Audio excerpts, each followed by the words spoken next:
Halo, nama saya Talita Sofia. Saya sebenarnya sih bukan temennya Mas Endri. Saya itu juniornya Mas Endri waktu dulu di FK Unpad. Saya 2003, Mas Endri 2000 berapa Mas? 2001. Nah sebenarnya jauh ya. Tapi tahu-tahu gitu aja, kenal muka, nggak pernah ngobrol jauh, nggak pernah ngobrol lama-lama. Tapi kenalannya lebih banyak di Facebook. Sebenarnya dulu kaget loh Kak. Kita kan nggak kenal. Kamu tiba-tiba ngirim message ya sama saya di Facebook. Iya, jadi ceritanya itu suatu hari saat aku lagi nge-scroll Facebook, lihat statusnya Mas Endri. Waktu itu di statusnya itu tentang Mas Endri sedang suicidal. Terus ada link ke blognya Mas Endri. Pas aku baca, aku kayak terenyuh banget. Kayak kasihan, cuman ya itu apa yang bisa dikerjain gitu. Terus ya udah aku DM aja, Mas, I read your blog dan aku nangis. Kalau mau ketemu, yuk cerita. Ingat nggak dulu kita akhirnya ketemu? Ngapain waktu itu kita? Waktu itu kan Mas Andi ke rumah. Ah, Kita janjian. Aku waktu itu bingung juga sih mau ngajakin ketemuan, mau ngapain. Terus belum tentu juga begitu mau ketemu terus Mas Andrinya mau cerita langsung gitu kan. Jadi sorenya lagi cuacanya cerah, langitnya biru. Aku paling suka jalan kaki. Jadi waktu itu ya aku ajakin aja jalan kaki. Terus iya kan Mas, terus Mas Andri tuh waktu itu udah lama nggak pulang ke Bandung kan. Jadi aku ngeliatin ini ada hotel baru, terus kayak di mana-mana penuh hotel. Terus ini sekarang jadi ada apa gitu. Terus ya aku tunjukin aja. Terus habis itu akhirnya kita makan siang. Habis itu sempat duduk-duduk ya. Pas duduk-duduk itu akhirnya aku cerita duluan kenapa sih aku nge-DM Mas Andri. Ya maksudnya aku pun waktu dulu pernah punya masalah, dan walaupun gak sebesar masalahnya Mas Andri, tapi aku jadi bisa ngerti keadaannya Mas Andri, dan itu gak enak banget.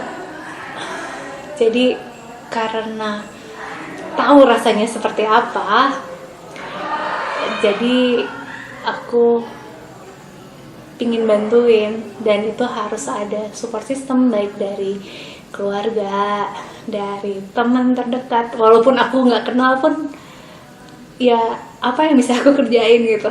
Terus ya akhirnya Mas Andri mau cerita, ya apa yang bisa aku kerjain, aku cuma bisa dengerin sebenarnya, nggak bisa ngapa-ngapain. Sama satu lagi, setiap kali aku sedih, setiap kali aku ngerasa down, ngerasa nggak nyaman, yang paling ngerasa bikin mood agak mendingan adalah aku suka peluk mama, suka peluk pacar, suka peluk guling, suka peluk boneka. Ya it warms my heart. Jadi kayak oke, ini orang perlu bantuan dan aku bisa ngapain. Oke, aku coba bisa dengerin dan aku coba bisa peluk Mas. Dan itu kayak waktu dipeluk itu kayak semua penderitaan tuh kayak kayak keluar gitu loh. Seolah-olah untuk sementara, untuk saat itu aja, itu aku ngerasa ada harapan untuk bisa pulih, untuk bisa ngerasa bahagia lagi, untuk bisa bangkit gitu. Dan abis makan, satu hal lagi yang kamu lakuin adalah kamu ngajak kita jalan itu dulu adalah ke panti asuhan. Ya deket rumah juga soalnya. Iya, dan kayak ngeliatin kamu di sana main dengan para bayi-bayi itu, lagi-lagi itu kayak ngerasa ada sedikit rasa senang gitu ngeliatnya, ngeliat kamu sama bayi, gendongin bayi, pegang-pegang, karena rasa senang bahagia itu nggak pernah aku rasain lagi sejak aku kena depresi waktu itu. Itu kayak kemudian ngasih harapan bahwa aku ternyata masih bisa ngerasain senang. Dan suatu hal yang mungkin nggak biasa banget tiba-tiba ngajakinnya ke panti asuhan gitu. Itu dulu pikirannya kenapa sih, Nak? Apa ya?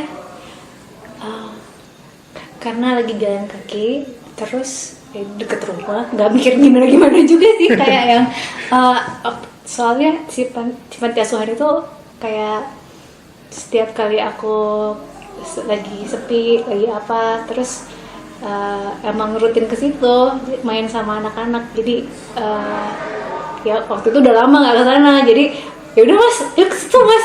Aku spontan aja sih, nggak ada rencana mau gimana. Ya, thank you. Ya sama-sama mas, aku senang kok.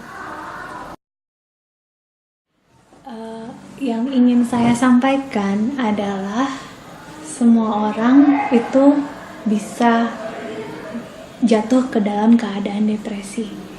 Nggak masalah umur, usia, cewek cowok, gelar, pangkat, pekerjaan, kaya miskin, semua bisa kena. Dan jumlahnya banyak banget. Lihat kiri, lihat kanan, mungkin itu ada loh di antara kalian. Kalau andaikan ada, kalian bisa apa? Jadi tips-tips dari saya, nomor 1, be there.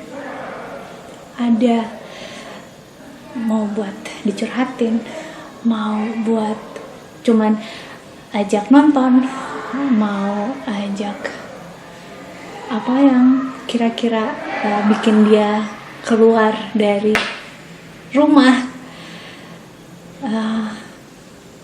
terus pokoknya be there buat dia. Itu 1. Yang kedua, kalau dia sudah mau ceritain masalahnya, berarti kamu udah cukup dipercaya.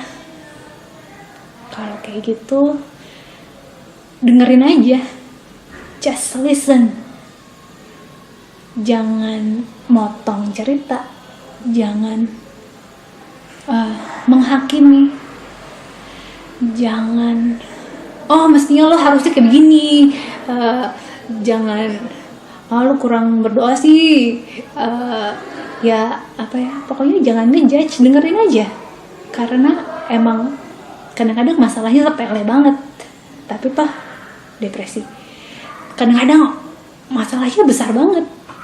Iya, bahkan sampai mungkin nggak bisa diselesaikan dengan cara-cara biasa, dan kita pun sebenarnya nggak punya jawabannya. Dengerin aja. Yang ketiga, mungkin kamu bisa peluk, karena apa ya, tiap orang ada sih yang nggak suka dipeluk. Kalau saya termasuk yang nyaman kalau dipeluk itu, rasanya saya nggak sendiri. Sementara mungkin dari saya itu aja. Mudah-mudahan kita bisa saling ngebantu, karena suatu hari mungkin yang depresi kamu, siapa yang tahu, dan kita perlu support system itu. Oke, bye.